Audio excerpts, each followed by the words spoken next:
Every battle starts in silence. Every victory starts with surrender. Now the training meets the test, and the test meets the flame.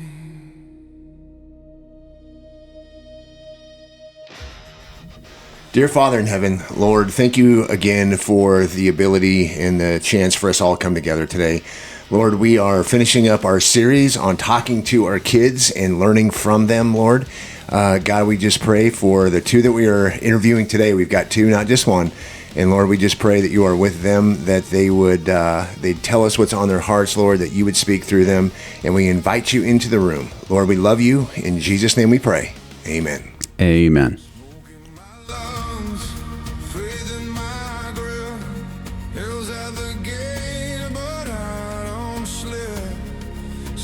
Don't scare me, they testify that the blood still speaks and I won't die. I'm not fighting for fame or crown, but for every brother who won't back down. The dark side. All right, boys. Welcome back to Tribe Talk. I'm here with my partner, Mike. How you doing, buddy? I am good. How are you guys? I'm good. How are you doing this President's Day? Day off? It's been a little bit of a day off, yeah. Yeah? I'm not running around like crazy, but still I got things to do. It's as always. No volleyball? No rest, though? Nope, we just got back from volleyball. Okay. Yeah. All right, not bad. Yeah, it's been, I it's good. We just got back yesterday. Awesome. Well, I'm pretty pumped, man. We got some spark plugs on the show today. Yeah, this is going to be fun. Yeah. Our last two guests were a young man and a young woman of very few words. Today, we've decided to do the opposite. We have two young ladies that have plenty to say. Yes. All right. So, this is the topic today I'm pretty excited about. We are going to talk about the state of dating in the Christian culture. Yep. From the eyes of a 20-something. Yep. And I'm pretty passionate about this one. You know, I got three girls. I've been trying to raise them right to find the type of man that I think they deserve. And the culture is a little bit different these days. So, yes.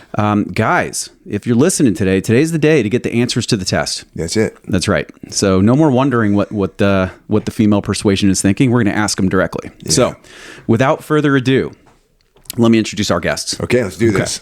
They both graduated in the same year. It was a COVID graduation, which we might talk a little bit about that today. That's crazy to think about. So back in 2020, these two young ladies graduated from high school. They both graduated from college. They're both making their way in the world, and they both love Jesus big. Mm-hmm. So boys, yeah. Hit us up. Send us an email if you're interested in these two young women. But so one of them is both daughters of our board members. One of them happens to be mine. Yep. She is awesome. Period. At the end. And so we'll introduce her first. Welcome, Maddie. How you doing, girl? Hey, I'm doing good. How are y'all? Awesome. You ready for this? You've been studying up?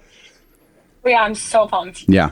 Okay, good. I know you have a lot to say because we've been talking about it a lot. But and her partner coming to us live from her apartment. By the way, this is our first time doing a podcast over the interwebs. Is none other than the daughter of one of our board members, Justin Lemire. Welcome, Elise Lemire. How's it going, girl? Hello, y'all. Thank you for having me today. Oh, you bet. I am so glad you're on the show.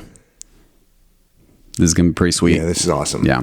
So I'll tell you what, girls, let's just get to know you a little bit before we dive into some of the content. Is that cool? So let's start with, tell us a little bit about where you grew up and a little bit about your upbringing. I think we all want to know kind of what makes you two tick. Who wants to start? I'll go ahead. I'll start. All right, Maddie, go for it. Yeah. Okay. So obviously I was raised in a military family, so I moved every 3 years. And I don't know if it's like my personality or maybe part of that too, but because of that, I love trying new things. I love talking to people. I'm a huge socialite. So I think I take after my dad in that sense that I am very extroverted. Yeah, Mike, this is one of my kids, not one of Sarah's kids, by the way, if you're wondering. Yeah. Yes. That's why he introduced me as the talker, because me and Dad could just talk for ages. Yeah, I got my degree in elementary education, so now I'm a 5th grade teacher in Tallahassee. And I love it. It's great. Does that answer your question? Yeah, she's totally Okay, adulting, perfect. man. I'm really proud of her. Yeah, it's a big deal. This is pretty cool. So, Elise, how about you? Tell us a little bit about your upbringing and what makes you tick. So very similar to Maddie, growing up military, moved every 3 to 4 years, did some wonderful time overseas that I am grateful for every day. Yes, and now went to TCU, went to my dream school, loved my time in Texas, decided that I didn't get enough Texas during the military career, so I had to go back on my own terms. And Nice, I like it. studied criminology, criminal justice, and now working my big girl job up in Alabama, which I am loving. And just seeing where life takes me and just trying to, do this crazy thing called life and adulting. Because, wow, that's a whole topic in itself. So. Yeah, for sure. That's probably a podcast for another day, but Yes. for sure. Both Mike and I have been trying for a very long time to go back to our childhood. Yes, it would be a really awesome. Yeah, it's pretty tough to do. So our listeners won't be able to see you guys. We have you on FaceTime, and I got to say, and I'm totally biased, but objectively, you two are gorgeous. Yes. And man, both killing it in the world. Supporting yourselves. So, I mean, gentlemen, they're independent, they're talented, and good looking. Just throwing out some props. So, tell us, girls, about a moment that shaped your Christian walk.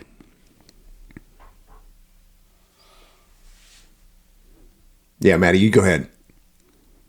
Perfect. Yeah, we're doing that. Who's going first game over here? Okay, a moment that shaped my Christian walk. For me, it's been less like these like super like extreme highs and more so like just a gradual, like I kind of like looked up one day and I was like, oh, like I used to be like that and that was horrible. And now I'm like this. So for me, it's just like these tiny like baby steps, I guess, which it's crazy because like everyone, I feel like a lot of people like struggle with that when they like compare themselves and they're like, oh, like I never had this like huge like crazy like crisis moment, which I've had tons of like, those things happen in my life. But I would say like for my Christian walk specifically, it's just been like gradual and slow obedience, and then like looking back and being like, wow, that was a drastic change. I don't know how I was ever that person. Wow. That's good. Okay. So lots of growth over the years is what it sounds like, huh? Yeah. All right. I like Chipping that. away. Yeah. No explosions needed, I suppose. How about you, Elise? I will say, if you would have asked me this maybe when I was in college, it probably would have been a very different answer. But I think now is thinking that you have one plan, and then just meeting God where he puts you, blooming where you're planted, and seeing that in adulthood. I think that has been such a critical part of my Christian walk, is in this adult phase of making Christ, my own. And it is just me in my apartment and living my everyday. And it's me choosing to trust that and trust him and continue to pursue him. So I will say growing up and having to work, with adulthood and keeping my eyes on Christ has been a really pivotal point in that walk. That's cool. I mean, and obviously your childhood had a big impact on the way you are now, but you mentioned adulthood. How much more growth have you done since you left the home and you've been supporting yourself? I don't think there's any way for me to even verbalize how big of a growth that has been. Mm-hmm. It is unlike any growth that you can prepare for. It's not anything that is tangible or, it happens over time, and then you see it, you look back a year later, kind of what Maddie was talking about, and you're like, wow, like I used to be something that now I am not, or, I am something today that's just different from what was. So I think it's just that timeline over time and space, it just happens. So it's hard to qualify. Yeah. Quantify. So I think it's important that we stop for a second and listen to what these two ladies are saying. What they're saying is that when they started following Christ, number one, they can't really explain what happened. And there's something about when you start following Jesus, you just start changing, and he changes you in ways that are literally, I honestly think, I don't think there's any way for us to be able to explain that in a way where people, it's black and white and they can understand it. So that's number one. Number two, what they're talking about is this is a walk. This is something that Jesus continues to change them more and more over time, and it's something that is never ending. And so there's no magic like bullet that just ends up like, oh, I'm a perfect individual. That's not how this works. It's a constant process in work. And then what that means is that Jesus awakens a potential that's lying asleep inside of us, and there's a giant there. And so what ends up happening over time is that giant awakens and comes alive, and we see life in a completely different way. Yeah. Yeah. I find it ironic too that you never really end up where you thought you were going to go. No. Right. So like ladies, yeah, I know you still have goals for your life, but if you were to define what you thought your life would look like at this stage, I mean, how would you do that? Elise, why don't you start? Tell us like kind of what you thought it was going to be 3 years ago and what you kind of expected to be now. Yes. I, first of all, grew up thinking that adults had it all figured out and knew what they were doing. Wow. Yeah. Wow. Boy, do we not. Only Jim does. Boy, do we not, truly. And now that I am an adult and I can speak from that side of things, 3 years ago, me would have thought that I would have had all the answers, and I still don't, and still continuing to grow in that way. I think also... I hate to break it to you, but oh, yes. 30 years ago, me thought I was going to have it all figured out. So I'm glad you guys have come to that realization now, but sorry to interrupt you. Yes, no, you're good. I'm happy for that reality check now. So, hopefully earlier in my growth, then I can just keep that growing, even better. Yeah. And knowing that now, I will say, I definitely thought that I would be a little bit more involved in, a more serious relationship right now for my life. Probably would have met someone who, I was thinking more seriously about in terms of marriage or family, and just seeing how, my plan is not God's plan. And thank goodness for that. I've needed that, but it is just different that, 3 years ago, I definitely thought I'd be in a different place relationshiply, than I am now. Can you relate to that, Maddie? Absolutely. Yeah, and you have to understand too, I grew up, my parents got married like right after they were eligible to drink. And so I have just been surrounded by young relationships. And I will say too, my younger sister and her high school sweetheart just got married around the same age, 21 and 22. And so like pretty much everything that's been like super tangible for me, and like the relationships that I like have actually gotten to like be on the inside and witness, have been like super young starts to families. And so I think I'm in the same boat as Elise, as like I thought I would also be, like the young and married, and definitely just like at least having like a serious relationship at this point. So that has definitely been a like curveball that I did not expect. Yeah. Yeah, mm-hmm. I got a theory about that too, ladies, that we're going to dive into. Mm-hmm. But I'll tell you what, I'm big on if other people said it best, let them say it. So I did come across a video lately. I'd like to play it for you and get your reaction. Is that cool? All right, here we go. Genesis 2:18, then the Lord God said, "It is not good that man should be alone." Ladies, I want you to hear me. You do not need a man. Guys, get freaking married.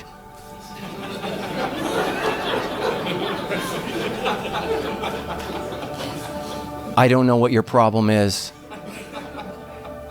And I know you're shopping for a 10. You're probably a 4.2. What are you doing? It is not good that the man should be alone. We got all these women in our church who want to get married, and all these dudes are like, I'm praying about it. Stop praying and get married.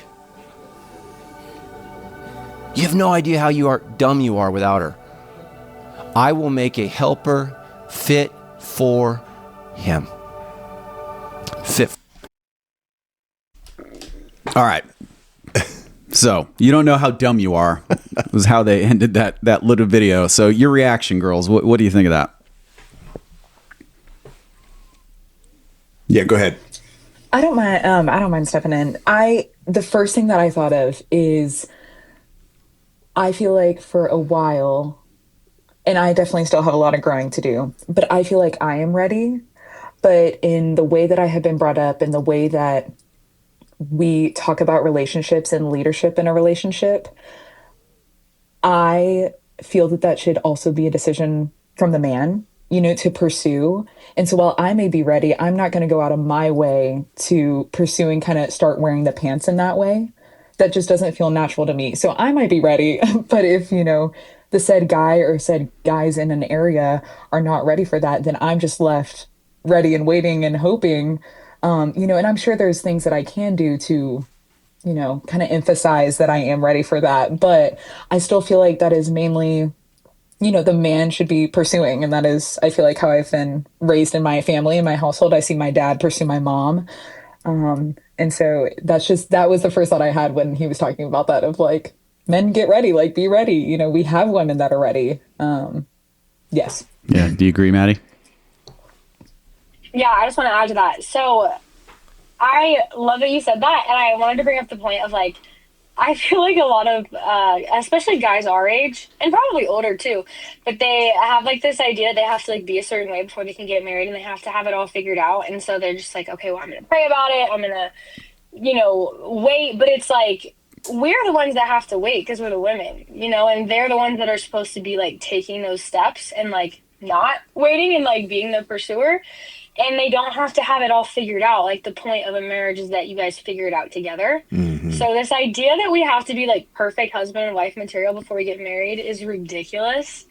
But yeah, and then, what I thought too, like when I heard that, is that like we have this idea that like women and wives are a hindrance to kingdom work, and they're just not seen as an asset. And I think that mindset just really needs to change. Explain that a little bit. Well, in the video, he says like women are a helper. And like, I feel like our culture right now has, it's very much, well, I just need to like focus on Jesus, and like marriage is like the end goal. But if we're really looking back at like the intent of marriage and like the purpose of a woman, like in the garden, that was one of the first things that happened. Like God created a woman so that could be a cornerstone, and they could go out from there. And that wasn't like the end. But now it's like, okay, well, I want to do all these things before I get married, because getting married is like the last step. And I feel like it should be prioritized as the first step. I mean, it was in Genesis 2, which is pretty early in the Bible. Yeah. And it's really good. Yeah. You mentioned the word helper too. The word in Hebrew is ezer, which signifies a strong, vital aid, a rescuer, or an ally. And it's often used in the Bible to describe God as a helper to his people. Yes. So you use the word, like, you think that there's a conception or perception that women are a hindrance to their ministry. Explain what you mean by that. Oh, yeah. Okay, so I have a really good example because it's happened to me before, and I won't like say any names, but I once had a significant other tell me that that like being in a relationship and like dating me meant that they had less time to go disciple one more person, and they were discipling 4 people in that time. And so crazy. I'm getting angry. For me, no, I was so frustrated because I just like realized in that moment, like, oh wow, like I wasn't being viewed as like an asset. I was being viewed as like a hindrance, like something like a burden, like holding them back from doing kingdom work. But we have to understand that like kingdom work started with 2 people together in a marriage, being that like asset and like place of refuge to then like refuel and go back out and do kingdom work. And that like having a ministry doesn't mean you can't have a wife. Like I know so many people who have these booming ministries where they're able, and even if it's like a men's ministry where it's like, okay, your wife is not gonna go disciple these men, like they're able to have this ministry that is incredible, and their wife is their backbone. And so I just think, and I'm probably not the only girl that's happened to. And so I just think like right now, the culture is viewing women as like a hindrance or a burden or like something else that they have to do that would get in the way of pursuing God and doing kingdom work. And it just should be the total opposite. Yeah, right. So boys, listen to me carefully. What we're talking about Genesis, early in the Bible, very early in the Bible. So what we're seeing here is that God created man and woman, and then he gave them the authority to go out from the Garden of Eden together with God as their their strength and their someone that they relied on to go out and change the culture. This is what we keep talking about, the cultural mandate. So, fellas, listen carefully. That doesn't mean that you use a female or you take things from them that is not yours to take. The idea is you're supposed to be giving to them and they're giving to you. So the idea then is that there's a respect there, and you don't need to go out and experiment. And then the other thing is, it drives me absolutely insane to think that someone is using the excuse to be serious with another, with Maddie, for example, and using it as an excuse, saying, no, I have to disciple. But the reality is, based on Genesis 1:28, the whole idea is man and woman were created to go out together to make those changes and to do ministry work. So I just wanted to say that. Well, and the exact words are, it is not good for the man to be alone. Right. And this is right after he was given the task of tending to the garden and protecting it. And I mean, think about it practically. My ministry didn't even blossom or take off a little bit until Sarah was a part of the picture. That's exactly right. Right. So, oh man, that's really frustrating, ladies. Super annoying. Any other thoughts on that? What do you think, Elise? I was trying to remember. I think it is too also how you view what you're walking into a relationship for. So if you're walking in with a sense of maybe, let's say, dating is just that forefront, and not the partnership, not the balance that comes with a godly marriage or relationship or seriousness. But if you're just wanting more of the lustful, more of the earthly, parts of a relationship, I think you can distort then how you're walking into that with another believer into a relationship. And that goes for both sides, men and women. But I think how you walk into that is also evident. And then how that should, how you work through that. If it's with more of a lustful intention, then it's going to be more like society today, which is very short, I'm trying to think, very superficial. It's going to be very superficial instead of meaningful, where you're finding that balance with partnership within each other. I think having the intention of putting those priorities straight is important before walking into something like that. Well, marriage is certainly devalued right now. And the research the research shows that, right? And so let's just kind of look at that. So a Pew Research poll showed that in 1950, the median age of first-time marriages was 22.8 years for men and 20.3 years for women. In 1975, the age elevated a little bit up to 23 and a half for men and 21.1 for women. And now fast forward all the way to 2025. Those numbers are 30.2 years old for men and 28.6 years for women. And by the way, I mean, this is a poll on average Americans. The Christian numbers actually parallel those numbers. There may be maybe a year slightly less than that, but still a huge jump from the 50s to the 70s to now. So, I mean, basically Americans on average, they say the best age to get married is 26 and a half. And so the research also shows that the key reasons for the declining marriage rates are financial and economic factors. So they want to be more established before they're willing to take the plunge. Maddie, you mentioned this earlier. They view marriage as a capstone event, meaning they think that's the end. That's the last thing they do before they are considered successful. A huge rise in alternative lifestyles. So people are cohabitating more these days, even in Christian relationships. Shifting norms and priorities. So a stronger focus on personal independence and self-actualization, as opposed to being tied to another person in relationship. Dating recession based on and social factors. So think like the advent of social media and electronic devices and all that stuff is making it harder for young people to interact. And then the last one is fear of divorce as one of the number one reasons that they're not getting married. So you ladies, you interact with your peers a ton. Do you think these statistics hold water in Christian circles? Maddie, what do you think? Yes, I do. I think that it's like there's just this huge pull of like if you're looking for a partner in certain like places or certain like aspects of the church, then like you're doing it wrong and you're not like prioritizing the Lord. And I go back to every time like the Lord built us for this. And so like why not use these circles of like-minded people to find someone that would pursue Jesus with you.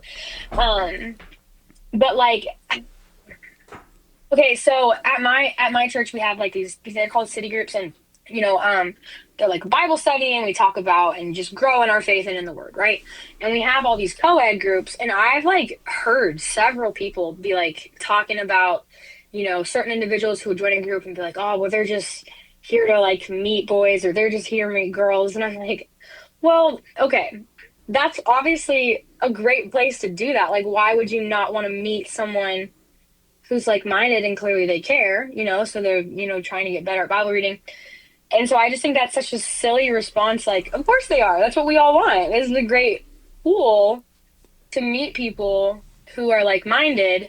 And also, like, my thought is if you're like in a co-ed group, like, if you're having like you're sharing like these intimate, like emotional and like just things like about like scripture and like what you're going through and you're opening up, like, if you're opening up with someone who's the opposite gender like that, you should be dating them. That's like a weird. We don't have to be intimate with everyone of the opposite gender and then be like, oh, well, I'm not going to date them. Like, that's strange. So, like, you should be getting that from like your same gender people unless you're looking for that in a relationship. And so, going to a group with all these co-eds and being like, okay, well, we want this intimacy, but if you're there to date, you're there for the wrong reasons. That just seems so strange to me. What do you think, Elise? I see you you snapping for Maddie. For those that can't see, whenever one of them talks, the other one is like snapping and clapping with their mic on mute. I love it. Love that, all the support. But go ahead. I completely agree. And I also see how the age has changed. I feel like I am in my earlier 20s, you know, getting out of college and moving and adulting. And I joined a small group, a co-ed small group, with the intention of it's probably going to bring the singles of the church together around the same age bracket. And I was actually shocked to see that I was one of the youngest ones there, that it was closer to that 28, 30 mark. And that's for both men and women. And so seeing that, I completely concur just with the pull of the friends that I keep and the people that I see in my life, that it is we are looking for that older, and that may not be a terrible thing. You know, I can see the appeal of if you find the one and it is good and there is direction towards Christ in that moment and you make that decision in an early 20s settings, fantastic. I know for myself, I definitely enjoy the growing and enjoy learning more, you know, about life and just adulting, truly just learning to adult, where I could see myself, you know, maybe getting married a little bit later, of later 20s. So I think it also comes down to the person of where you find that. And I also just haven't been presented with somebody who is as serious enough to think of marriage. Like, that just hasn't happened yet. So it's interesting, but to see the age differences, yes, I do feel like it is a little bit of an older demographic than what we've seen in the past. So what would you say, Elise, about the pool of viable candidates? How's it looking these days? That's a wonderful question. Look, I will say this because I want to be very clear. Good men are out there. Good men are out there, truly. Just as much as I live and breathe as what I would consider Maddie and I being good women, like trying to pursue Christ in an adulthood setting, which is not easy. There are good men out there. Do I immediately in this moment have access to maybe those good men? That is to be determined. I have not come across that, but I think it happens in timing. I will say the pool for what I am seeing right now it's just, again, I feel like I could be ready and I could hit a point where that is something that is heavy on my heart of wanting a relationship. And yet, if the gentlemen are not in that headspace, then it's not going to happen. Because again, I will not be the one going up to ask someone out on a date. That is just a standard that I hold for myself. And, you know, and that just may take longer to find. Haven't heard, and you I can't think, force the issue either, right? and I can't force the issue, and I'm not going to. I don't. Yes, I'm not Okay. going to live that way. All right, Maddie, you're gesturing. What's up? What do you think?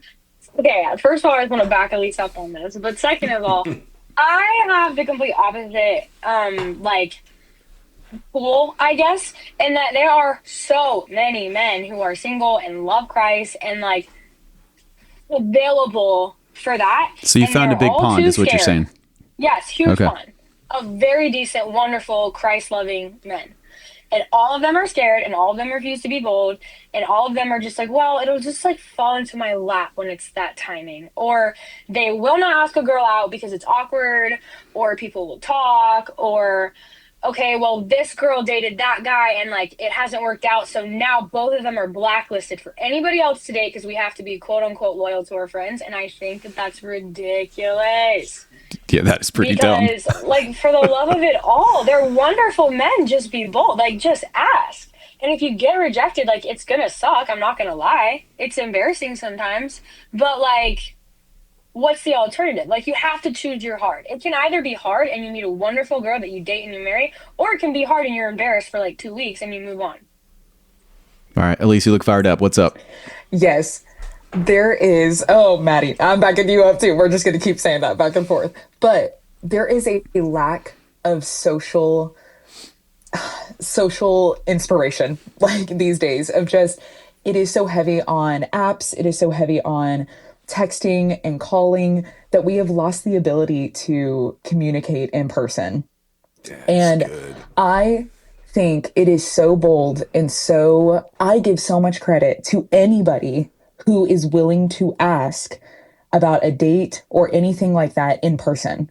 And so if I have one tip right now, it's just, there is something to be said about holding to more of those traditional ways of going about a courtship. And I will use that word because I think that better describes what I'm personally looking for in a dating relationship, is more courtship than dating. Nowadays, dating is just, again, I think it's very superficial. I think it's very whatever the next trend is. I think it's, are you, the it moment for the week, rather than, I feel like courtship is that drawn out period of how do we get to know the throes of the heart more than like just the emotions in the heat of the moment. So lack of social communication in that way is just, oh, I see that. And I wish more people would do it. I wish there would be more deeper discussion and asking out in person, because I think that goes so much further. So, go ahead, Maddie. What were you going to say? No, at least to your point, I love that you're like, just ask them out and then you get to know them. And like, here's something too, because we're giving guys the cheat sheet right now. It's going to be awkward at first because you don't know them.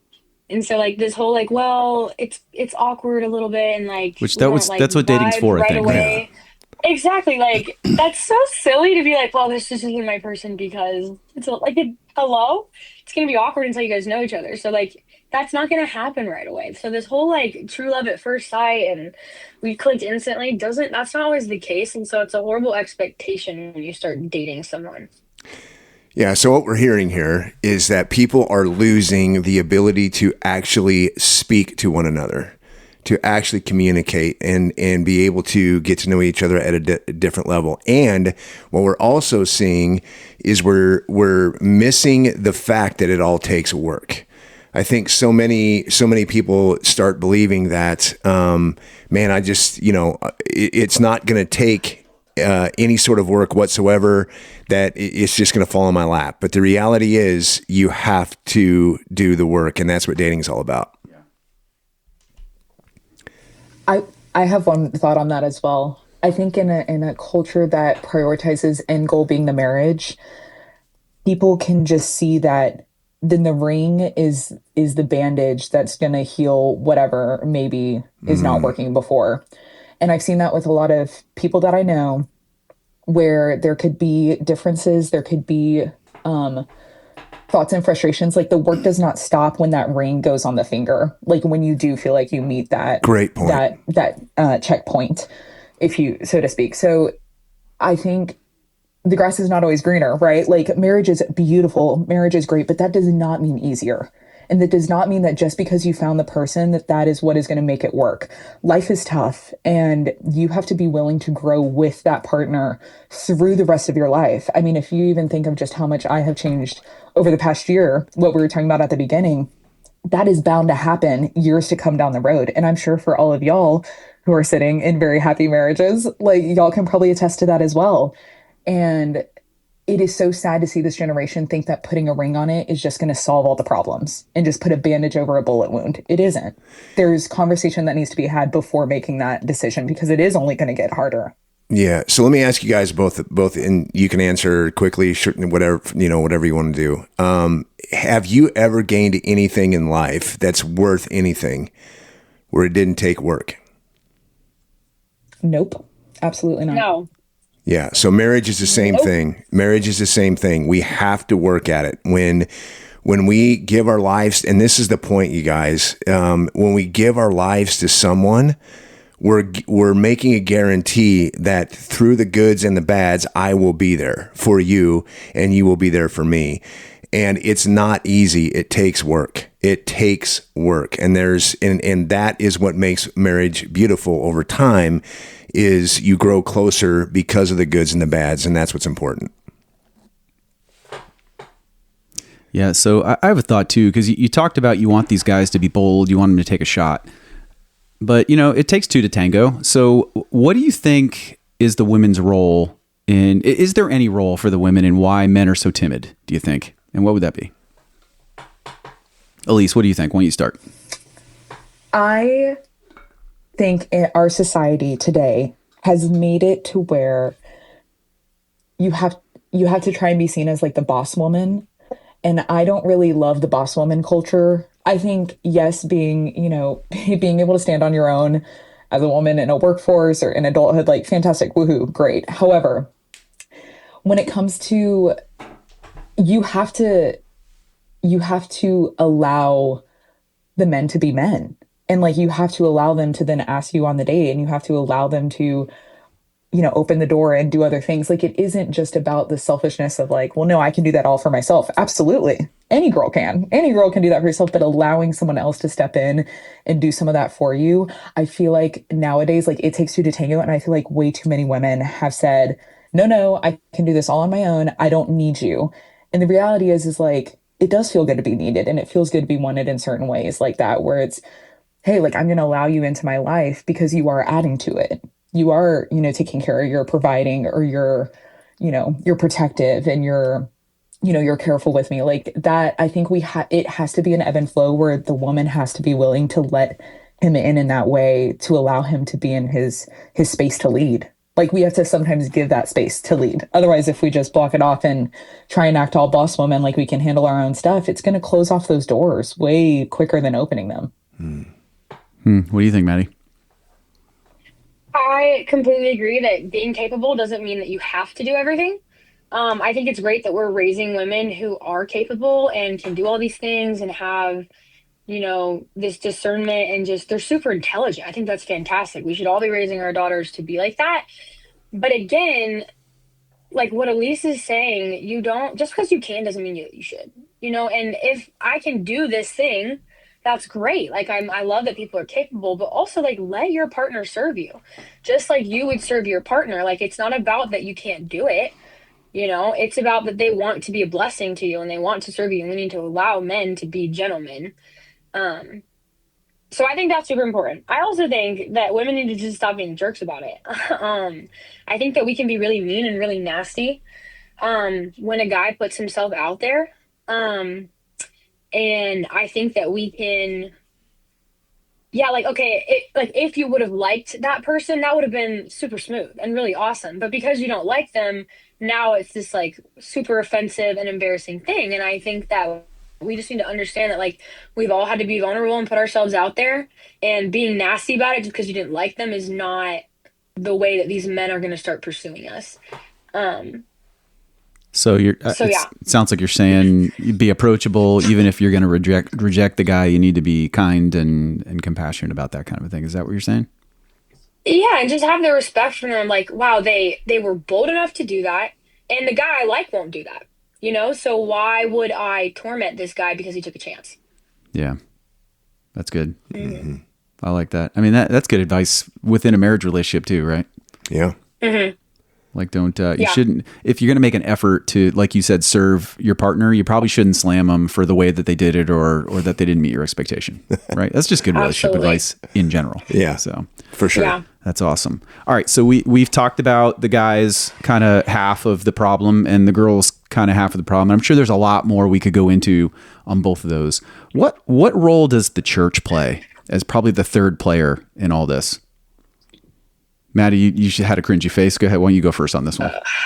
Yeah. So, okay. Well, first of all, being military, I've been to a lot of churches. So this isn't just like one church does it. I think a lot of churches play a part in this, but I'm not asking you to I slam think, an individual church. I mean the church at large. Okay. no, Yeah. I'm just saying this has been a problem that is not just like seen in like, Methodist or Baptist or whatever. Like I've seen this in almost every church I've been to.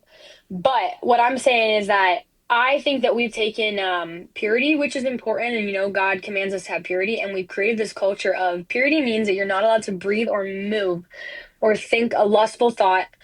And if you do, you should flee, and not in the way that I think Scripture commands us. I think a lot of times men and women, when they get like any sense of lustful anything, they abandon their relationship.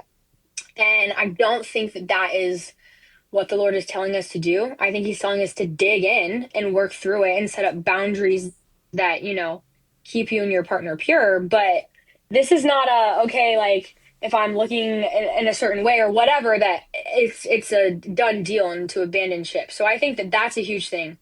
And also just purity culture just really enforces this, like everyone has to be their perfect, mature, 48-year-old self, and you're not allowed to date and you're not allowed to hold hands and you can't be anywhere with anyone and don't look at each other, and then everything will work out and you'll somehow develop this intimacy without any emotional intimacy being like worked on. Yeah. And when you say intimacy in that moment, you talking about like, what do you mean by that? Specify what do you mean by that word? Yeah, so I mean, like, obviously not like physical intimacy. Like, there's a lot of things that is reserved for a marriage. But I mean more like you're trying to get to know this person and like know their heart and like know the things that like make them tick. And when you're in a relationship with someone, you're supposed to know more than the average Joe. Otherwise, like, you're just friends. And so I think that the church is like, well, that's reserved for marriage. That's saved for marriage. You shouldn't like dive into that. But it's like, then they tell you that you shouldn't get married unless you have this like intimate emotional connection with someone. And it just confuses a lot of people, because how are you supposed to get married with this so-called emotional intimacy that you're supposed to have developed?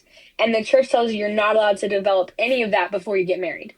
So you're kind of just caught in this like, well, we can't overshare, but we're supposed to be at this place before we get married. So it's a whirlwind, I think. Yeah, it would be a roadblock for sure. What do you think, Elise? I see a lot of shame in the looking for this and like searching for love. And I'll just put it that way. Like, I know love comes in, that is a very complicated topic, but the shame of seeking, I feel like it's like, well, that shouldn't be your priority. That's just, like, trust God and trust his timing and trust that. And I'm not sure when it clicked finally, but I finally stopped feeling guilty of wanting that and desiring that for my life. That shouldn't be something that the church frowns upon. Granted, should it be a thought in your mind that is becoming more of an idol? No. And that's a very fine line of like, it should not be something that I'm prioritizing above my relationship with Christ. However, the desire and the want for that does not make me lesser or lonely or, upsetting or whatever. It just means that is something that's placed on my heart, and that is something that I want and hope for in the future. And I feel like sometimes it's hard to walk that line as a church, and when discussing, certain topics of just, well, just ignore it and just don't figure it out, and, just don't look for it, it'll find you, and don't worry about it. And there is some truth to that, but for a while I was very guilty that I wanted that so bad, and that was something on my heart. And I just don't think that that should be. I think that's something so beautiful. And that's great that God has placed that, that calling on my heart. Like, I hope to be a mother one day.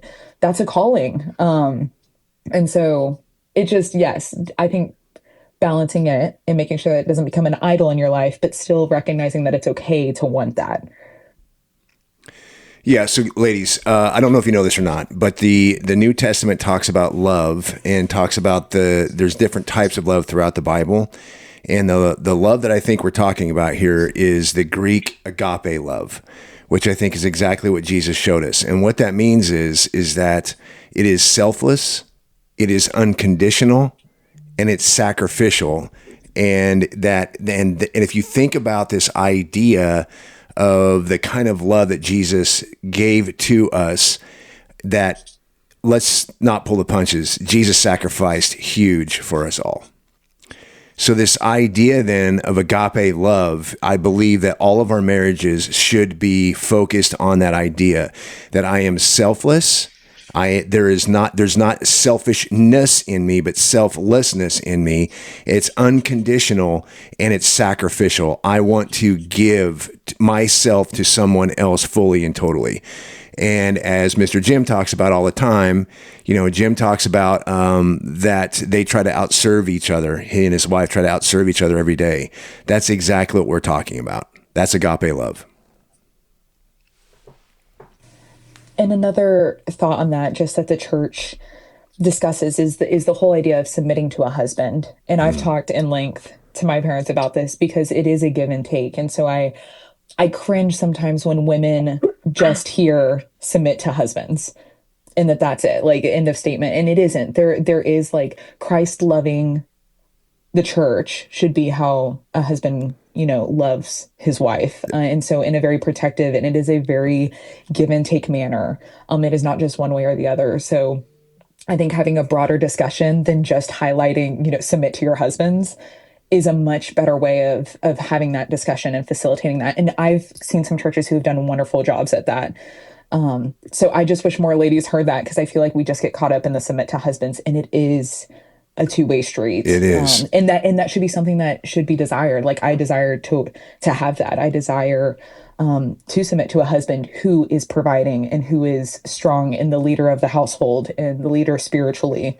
And so having that balance is so crucial. Yeah, that's right. So think about this idea of submission. Did Jesus submit to the cross? Absolutely. So he submits, but how much power is in the reality of him submitting himself? So this idea then of what Jesus tries to teach men and women is that's the kind of submission that we're talking about. We are willing to literally give everything we have to the other so the other can grow, and they do the same for us. That is what submission is. Well, and consider the context too. The first sentence in that string of scripture is that husbands and wives are to submit to each other. Mm-hmm. And then the next little block, obviously it's longer than the one sentence. It's maybe 3 or 4 sentences. Tells women basically, hey, status quo, you're going to do what you've been doing, yeah. Right? And then the final block is the largest piece of that Ephesians scripture, which talks to men. And it says, men, you are to love your wives as Christ loved the church. Mm-hmm. And how did Christ love the church? By sacrificing himself fully for her. Yes. Right? So you got to put it in context and think about who the author was talking to. That's it. At the time. So, and I still go back to the very first sentence is that husbands and wives need to submit to each other. Mm-hmm. So, yeah, pretty revolutionary. That's where life is found. Yeah, that's a great thought, Elise. Thanks for bringing that up. It's kind of nice to know that, the young ladies are thinking about that too. It's mm-hmm. important. So, right on. So I kind of want to go back to something you mentioned earlier. Is that okay? You mentioned that you're both kind of looking for a guy to pursue you. Like, that's an important aspect of dating to you. So, look, we're talking about young men whose frontal cortexes are not developed yet. These are 20-something-year-olds that they probably don't do laundry. They just turn their socks inside out. That's the type of people we're talking about here. So, give them the answers to the test here. How specifically should young men pursue a Maddie or an Elise? Maddie, you want to go first? Yeah, I have a couple thoughts. So the first one is that men and women are not mind readers. And, we talk about this a lot in our family, but like, we're not mind readers. And so for us to expect that they notice or that they understand, or I wish that they would just do this without me having to ask them, I think that's silly. Like, if you want something or you want to be treated a certain way, or you have this expectation for your relationship, just ask for it. And I think the real test isn't like, oh, well, I want them to do that, without me asking. The real test should be, are they going to do it if I ask? Or are they not going to want to serve me and try and serve me the way that I want to be served? And so that's one thing, is I think just ask. And I think that's true for asking somebody out. I think that's true in a relationship for the things that you're looking for. I think it's impossible for a young man to grow if they're not being told what is being looked for in them. Um, yeah. I think it's hard too. I think for Elise and I, it's really hard because we grew up watching these like incredible relationships, and like, um, our dads just like really outserved our moms, and our moms outserved our dads. And so we have this like expectation of meeting a husband and having a husband like that. And I think that's a great goal to achieve in a marriage. But I often have to remind myself that like my dad didn't act that way when he was in his 20s. Definitely did And not. my mom did not act that way when she was in her 20s. And so for me to pursue a guy who's going to treat me the way my dad treats my mom is not going to look like, okay, well, does he do everything that my dad does now, fully knowing my mom and having years of learning and understanding what makes her tick and how to serve her and how to love her best? Or what I need to be looking for is the potential. So are they willing to grow? Are they willing to dig in when things are tough and come out the other side better? And if they're not willing to dig and they have no desire to grow, then that's the real test. But expecting someone to act like my dad did at 20 years old is impossible. Yeah, at least I've seen your parents together quite a bit. One thing I can say with 100% certainty is your dad is absolutely in love with your mother. So, do you have similar experience? Yes, yes. I concur with seeing such wonderful marriages and having that expectation and thought.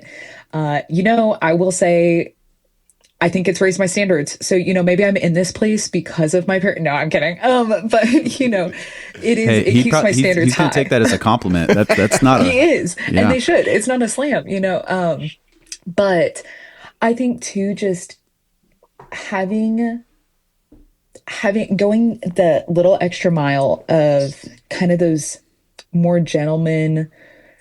A big thing for me is like opening a door, and I know that that is like so.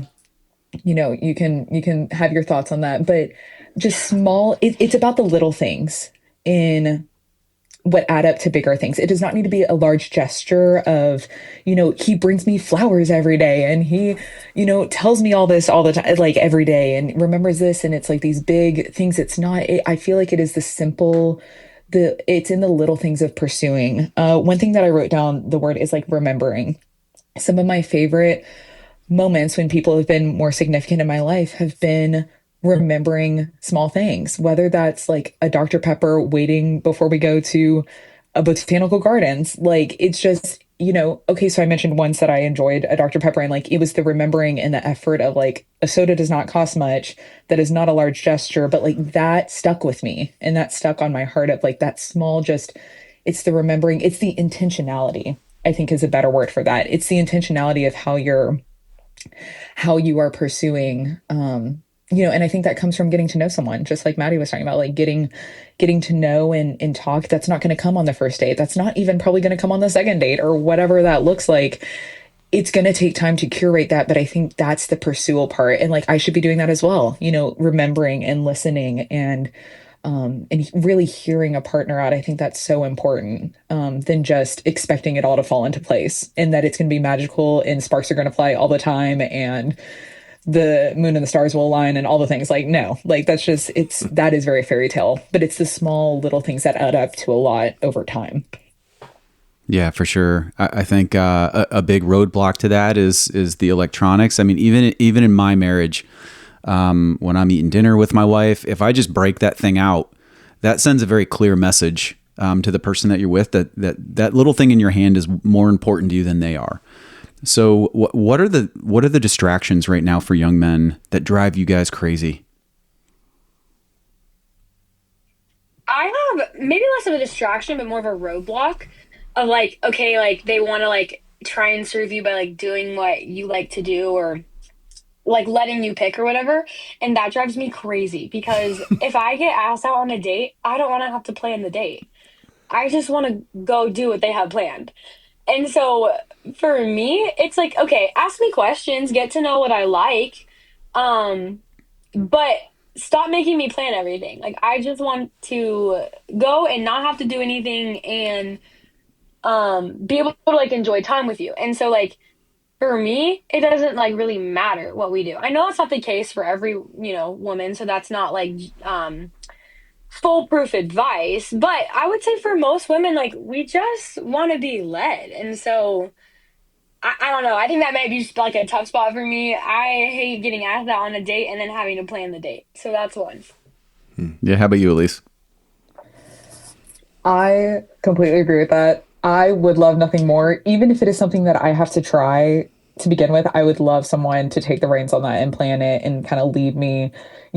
Again, I feel like that intentionality, that pursuing, it's showing, okay, listening to the conversations. Clearly, if I enjoy a good botanical garden, and then you have a little Dr. Pepper waiting and we're going to botanical garden, it's like that, you're working with that. But again, not having to think about it, me not having to plan it. And it can be a give and take, it can be a conversation. But I love the idea of someone planning something where I'm not having to be the one to put it into the works. I will say on the topic of social media, I think it's seeing everybody's highlight reels is what worries me the most. I feel like everybody's highlight reels of a relationship are posted online, and I'm sorry, but I'm just not that perfect. Oh no, newsflash, I'm not perfect. And so seeing someone else's highlight reels of, well, they're always doing this, or they're always going out like that, or, well, these are the conversations that they're having, or she never seems to complain or be frustrated.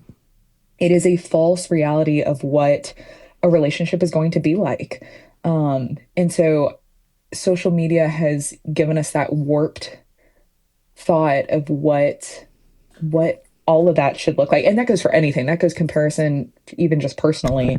But I think that's my biggest fear is it's going to be sticking with it. It's a partnership is about sticking through the tough times. And guess what? Nobody's posting those tough times online. And so we all think that those tough times are not going to come. And the reality is they are. That is the next thing that's coming is, there's always storms that are going to come your way. It's a matter of how you handle them. And right now we have such a superficial society that it's easy to back out very quickly than to stick through it. And that's just so sad in my eyes. Yeah, they've kind of given an express lane to that, haven't they? Mm-hmm. So you mentioned the Dr. Pepper in the botanical gardens. What if it's a Mountain Dew and a monster truck rally? Now we're talking. You know what? No, I think that's great because you're going to do things in a relationship that you hate because your partner likes to do it. So, like, even if that's it, that's great. Like, that's what your partner wants to do. But like Elise was saying, it's like an ebb and flow of like, okay, I cannot tell you how many dates I've been on where we played disc golf. I don't particularly enjoy disc golf. It's not my favorite thing to do. But here's the thing, is that every time I've gone, I've had a great time. Because it's not really about, like, playing disc golf. Like, my partner really enjoys it, so I'm going to go, and, like, they have a great time, and we have a great time, and we get to talk. And I would never pick a disc golf date. Am I going to go and have the best attitude and enjoy a disc golf date? Absolutely. It's what they like. So then, like, that's where that give and take comes in. Like, okay, I want to go to the bookstore, and I know it's the most boring thing for you, but take me to the dang bookstore because that's where I find joy. Mm-hmm. So I think that is definitely a big distraction of, like, everyone has to enjoy it 100% every time. And it's like, no, you do things your partner likes, they do things that you like, and you just like focus on being together, and it's not necessarily about like what you're doing. And then the cool thing is that you'll end up finding things that you both like. Yeah, that's awesome. As you were telling that story, Maddie, I was thinking about your mom when she volunteered to go take racquetball lessons at the college because she wanted to do something She wanted to see why I liked it so much. And guys, she was really bad. And she did not enjoy it, but she made the effort to try and connect with me on something that I really enjoyed. So yeah, it's good. So that's why I asked that question. Like, yeah, it's one thing for you two to look at these young men and go, hey, just plan the stupid date. It's another thing for you to have a good attitude when they plan something they like. And to the young men out there, you gotta plan some stuff that's meant for her. I think it's equally important to plan some things that you like, because you're giving them a picture into who you are. That's right. Right. And it is kind of a red flag if you plan something you enjoy and they're like, I will never do this again, because that means they're not really that interested in what makes you tick. Yeah. You agree with that, Elise? I do. And it shows how there's going to be reactions going forward on certain things. You cannot, in our family, we always have the expectation of you can't not like it if you haven't tried it. Like, as soon as you try it and then you choose not to like it, that's one thing. But if you have not tried it, you cannot have the attitude of you do not like it. And so I think even taking that into a relationship, you know what? I challenge men that, maybe they plan something. Maybe they plan something ridiculous for a first date that they're like, I really love doing this. Let's say it's hiking. I do love a good hike, but maybe not a difficult one. So let's say it's a difficult hike. My attitude with how I respond to that should give you a picture of how I'm going to respond to other challenges that come our way. If I come in with a good attitude and I'm willing to try it because I'm willing to be there with you, I think that speaks more volumes than if you went out of your way to do something that you don't really like, but it's just to appease me. Then great, you're going to see me at my best because, you're just... And I think, again, there is a balance. There is an ebb and flow. Please do not take me on like the most difficult death, defying hike, because I will not survive. And then you will be having to carry me back. But, that is a great point, that if there's ever any confusion of what to plan or, well, how do I even start that? I think then how the girl reacts could also be a good cue into how their heart is going to be going forward in other larger decisions. Great. So you might as well shoot your shot. Well, it sounds like kind of a safe way to not to test boundaries. Maybe boundaries isn't what I'm looking for, but it sounds like a great way to test a potential mate's personality. And like, hey, when it doesn't go 100%. Yeah, I love that. That's great. I mean, and really that's what dating is, right? It's a grand experiment to determine ultimately if you can spend the rest of your life with another human. Right? Yep. So I like that. Take a shot, right? Right, girls? Boys, listen to them. Take a shot. That's it. Take a shot, please. That's so awesome. So I want to double back to leadership, because both of you keep using that word as something that's very important to you. Can you define what that means to you, as it pertains to a man in a relationship? What does leadership mean to you? Okay, so I think in general, good leadership is about the product and not the execution. And so I've talked about this with my dad a bunch, but just that, like, you're supposed to have a goal as a team. Okay, this is your goal. And then you're supposed to figure out how to execute that part together. And I think what a good leader does is he gets the insight of like his partner. Because you're supposed to get the inside of your team. You're supposed to not make every decision, because why have a team, But then at the end of the day, like when those decisions have been talked about and when they've been made, like you're supposed to lead the charge. And you're supposed to, guide your spouse and your wife and, your partner through that, which, is not to say, okay, well, this is what's going to happen and I'm going to be a tyrant and my wife is going to submit and we're just going to do what I want. That is not what that is. It's coming up with the decision together. It's submitting to each other. And then you're supposed to lead the way. You're supposed to be the first one out the door. And I know that's like so vague of like an answer. But it's hard when it's just like, okay, well, here's specifically what you do. No, it's a generalized thing. Like you're supposed to take your insight, and then you're supposed to be the first one out the door, leading your family in various ways. Okay, I like that. Yeah, that's good. That's well said. How about you, Elise? That was well said.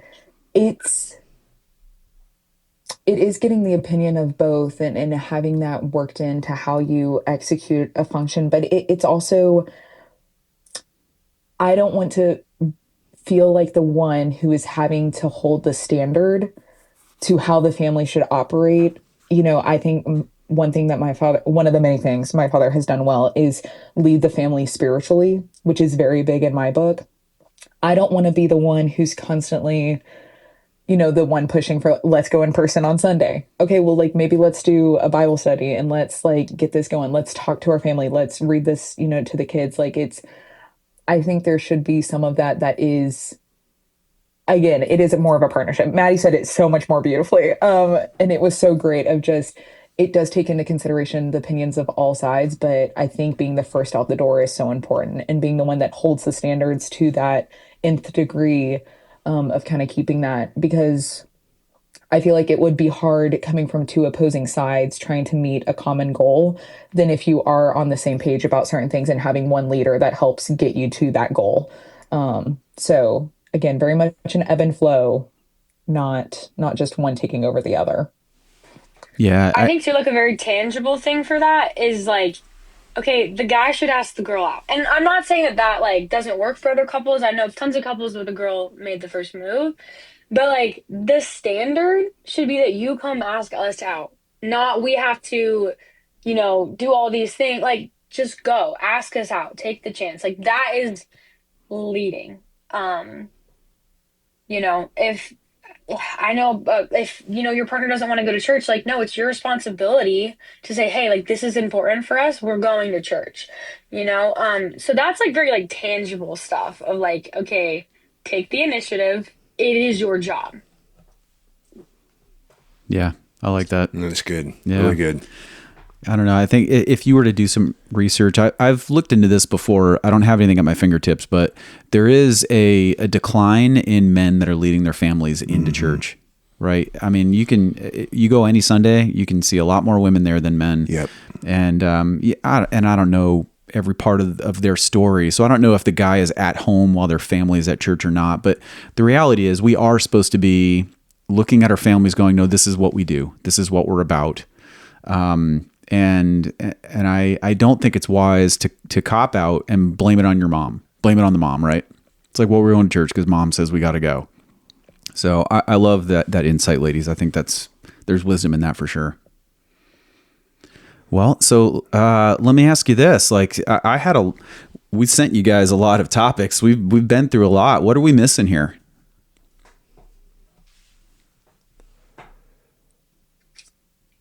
Okay, something that I think I have two things. Okay. One, and you know, my dad has talked about this a bunch, so this is probably repetitive information. But in my family, you know, because guys, you guys want the cheat codes, right? Always. I always want the family, answers to the test. Always. Yes, please. always. Why not? You know, we have this thing in my family. It's called the three postures. It, you know, stems from like, hey, we're not mind readers. You have to tell us what you want or what you need. And we can't expect people to be able to serve us in the way we need if we're not communicating what we need. Like, we're all different. We all receive and need things that are different. So the three postures. And, you know, dad tells it way better. But the first one is a hype man. Like, sometimes when girls are in distress, they just need a hype man. They need you to match their energy. So, like, if they're talking all this shade or whatever, like, just match them. They need you to get up there with them so that they can then come back down. Okay? I have a lot of experience in this with a wife and 3 daughters. Yeah, that's right. With me specifically, so I know it works. Yeah, this is sage advice.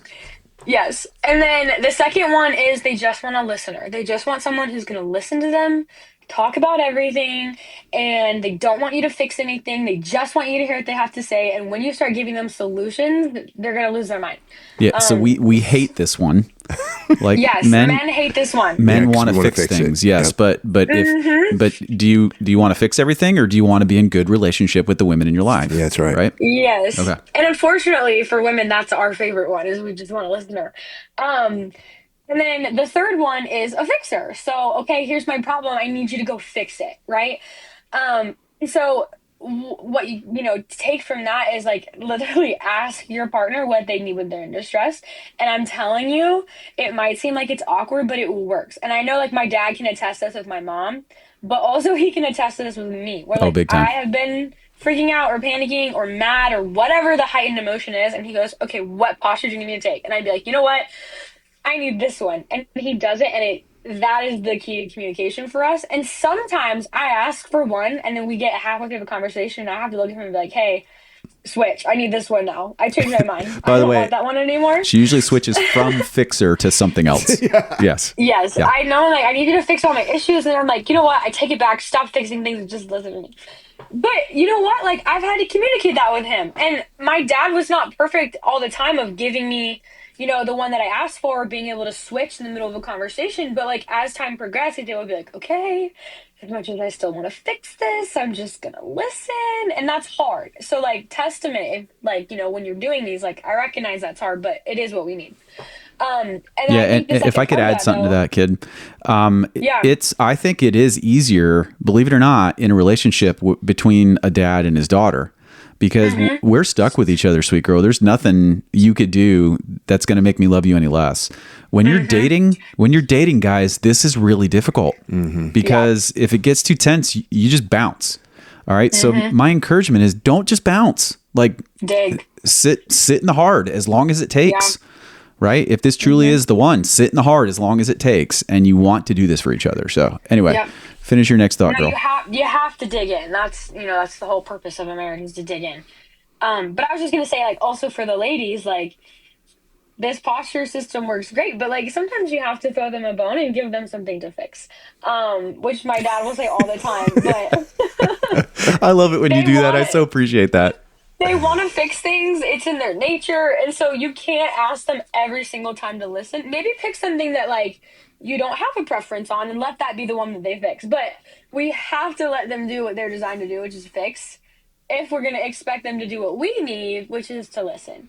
Um, so that is the one thing that I would say is like really like just a tangible, like very helpful. And then the other thing is, okay, so there's this movie called The Breakup, and there's this scene where the wife looks at her husband and goes, Elisa's already laughing. I want you to do the dishes. And the husband is like, I don't want to do the dishes. And she's like, it's just something about like, I want to do the dishes. And he goes, who wants to do dishes? Like, nobody. And I think that was so funny because what she's trying to say is it's not that I want you to do this thing that you hate. I want you to want to serve me, and I hate doing that. And so it's not about, oh, you have to want to do what your partner wants to do all the time, or you have to want to just listen and not fix it. It's, I want to serve you, and this is what you need, or this is something that you hate. And so it's not that I want to do dishes, it's that I want to serve you. And just being intentional with like, hey, again, if your partner asks, because you should ask for what you need, do that thing. Be intentional about giving them what they ask for, and you're gonna fall short. That's inevitable. But again, just being intentional, doing what it is your partner needs to serve them. Nice. That's good. Yeah, that's awesome. What do you think, Elise? Anything we've missed? That was so beautifully said, Maddie, all the way. And I think back to what I said earlier, like we have to give the opportunity to men to let them be men and to serve and to do. And so, yes, I think throwing a bone every once in a while, 100%. The only thing I was going to add is just think about what you're looking for and what is going to last. I have actually been told straight to my face that I am not girlfriend material, but a wife material. And that's not a hype up. It is more of the fact that I'm not ever going to be chosen as a girlfriend because I'm not fleeting and but I am the end goal of what should be in like a more serious relationship like marriage. And so I just would encourage guys to think about what they are truly looking for. And if you're holding out for like finding that girl that's going to last in a marriage, like just know then you shouldn't be looking for a girl that's going to last just, as a girlfriend. Like if that's, so again, like the more superficial versus what is going to last in a relationship. Yeah, to hear that and to, hear that, yeah, I might not be chosen as a girlfriend, but like, oh, you can wait, behind the scenes until I'm ready for a wife. And then I would love for you to be my wife. That's hard. And like also totally not appropriate and like not going to happen. So I moved on, but like that's sad. That's sad that we're in a society that is having to pick between girlfriend, and I use that term in a more superficial way, versus being more marriage minded. I feel like from a very young age, again, maybe it's just the way I was raised, it's a very marriage mindset, which can get stressful and can get too much. I know that of myself if I become too rigid in a marriage mindset, of what serious looks like and what that should be going forward. I get it that the extremes are not good in either way. However, having an intention of what you are looking for, if you are searching for that longevity, it's going to come with work, and it's not going to be easy, but it's going to be worth it in the long run. If you are looking for the more superficial, then I would prefer it if a guy, if he knew that about himself, then know that my intentions are coming from a marriage mindset. Don't put me in the girlfriend category, because that's not what my intentions are set out for. And so don't try and change me into whatever you're looking for in the moment. Like, if you know that I'm marriage minded, then know that that's probably where it's heading. So only choose to pursue me if you're willing to head there with me. And if you're not, I totally respect that. That's just, we're just not in the right areas for each other right then. That's good. Yeah, and don't play games, right? Is that kind of what you're saying? Please, no games. If I wanted to play games, I would sit and watch the TV, but I don't want to do that. So no more playing games. Yeah, man. Whew. That's a lot. That's a lot. Yeah. You guys have given us a lot to think about. I'll tell you what, a lot of what you said, you guys have both shown tremendous wisdom. Yes. Like, I can apply a lot of what you're saying to my marriage right now. And Absolutely. I have a great marriage, right? So it's, man, but there's just a lot of good stuff in there. So we really appreciate your insight. What do you think, Mike? Yeah, so I'll just tie it up with this. So let's take everybody that's listening, if you can, and it's safe to do so. Just take your pointer finger and put it down into a table and just press down. So you got the finger down and you're pressing down. That's you alone and you just hanging out. Next thing you know, we can say, well, you know what? I'll bring God into this. I'll bring God into this. So you take your thumb and you put it down on the ground. And push in. Now you're stronger than you were before, but still, like, if things get windy or whatever, couldn't do a push-up on this. Yeah, you can't do a push-up. I'm going to get knocked over. And then we take the other finger and put it down into the desk, and now that's your significant other. Now you've got a tripod, and it's going to take a lot of storms in life to knock that over, right? And so that's what I think this is all about. It's this realization that we are subdue. Have been called to subdue, take dominion, be fruitful, multiply. That is the command for human beings. That is the reason why you were given life. And so we cannot do this on our own. We need our God and we need our significant other. And when we bring those three things together, we are really, really hard to knock over. And that's what I think this is all about. Yeah. And here's the deal, guys. You're hearing it straight from the horse's mouth right here. There's two eligible young women who, if you feel like you're not getting signals from young women in the groups that you're with, this is the part they're not saying out loud. So these two young women have taken a chance. That's right. And they're saying the quiet part out loud. So be bold, lead, take your shot, and go talk to these girls, man. You got to do it. Yep. And you got to find where they're at. Yep. All right. Because where they're not at is on your phone or in your video games. Probably not at the bar or in your school even. They're at church. Yep. Frankly. So you got to go find them. Agreed? Agreed. Man. Okay. Any final thoughts, girls? They're both shaking their head no. They're both shaking no. Does that about sum it up? Yeah, I mean, there's so many thoughts. We could talk about this topic for days, but I think we've hit like some of the pretty important ones. Yeah. Awesome. All right. Well, hey, that wraps up another amazing episode. Thank you so much, girls, for being willing to come on the show and share your thoughts. We really appreciate it. Thank y'all for having us. Yeah. Yeah, for real. This has been great. All right. Well, when we come up with another topic and we need some experts, we're definitely going to call you all and do for another sure. one. So. We'll do it again sometime. Yeah. Perfect. I'll be on standby. All right. And hey, gentlemen out there, if you're in the young 20s and you're interested in these two girls, you can reach out to us at juntotribe.com. Send us a message. No, I'm just joking. No, but seriously. Yeah. Look these two girls up. He's joking, but Elise and I are both giving thumbs up. Okay. There you go. If you're eligible, you love Jesus is the number one priority, the number one requirement. and reach out to us here at the ministry. So that's all I got, buddy. Coming up, we're going to be we're going to go back to talking about topics that Mike and I are excited about. We're going to do some new interviews, but that does wrap up our series. What do you think, Mike? How did it go? I had so much fun with this, and I am not kidding. I am not kidding. I am not kidding. I'm not exaggerating that every kid that we talked to, I learned something. Yeah, I me did. too. And I just look back at my own past and the things I've been through and everything, and this has been a huge thing for me. So I hope it blesses everybody else as well. Yeah, me too. Yeah, we'll have to do this again next year. Yeah, it was awesome. So, all right, that wraps it up. Love you, buddy. Good job. Love you too, man. Yeah, well done. Lemur, thank you. We love you. And girls, you are beautiful. Thank you for doing this. So say goodbye, girls. Bye, y'all. Bye. You too, Mike. See ya. Bye-bye. Generation rise from faithful ground. Voices echo where grace is found. I'm not the end. I'm just a part. A living bridge, a beating heart.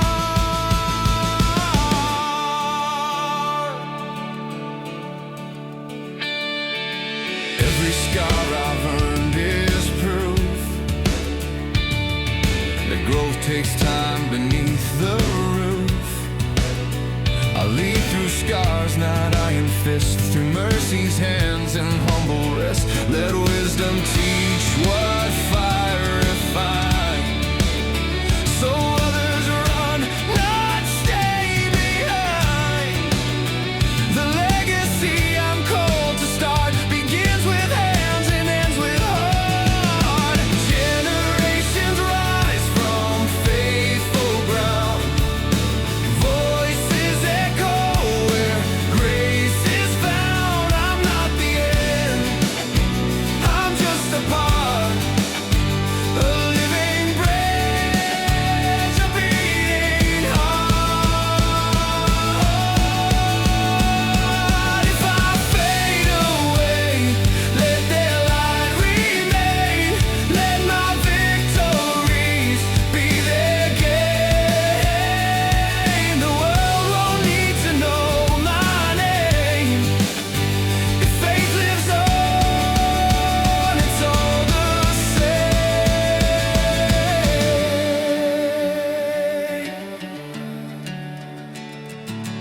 Generations arise, the future sings. Hope reborn.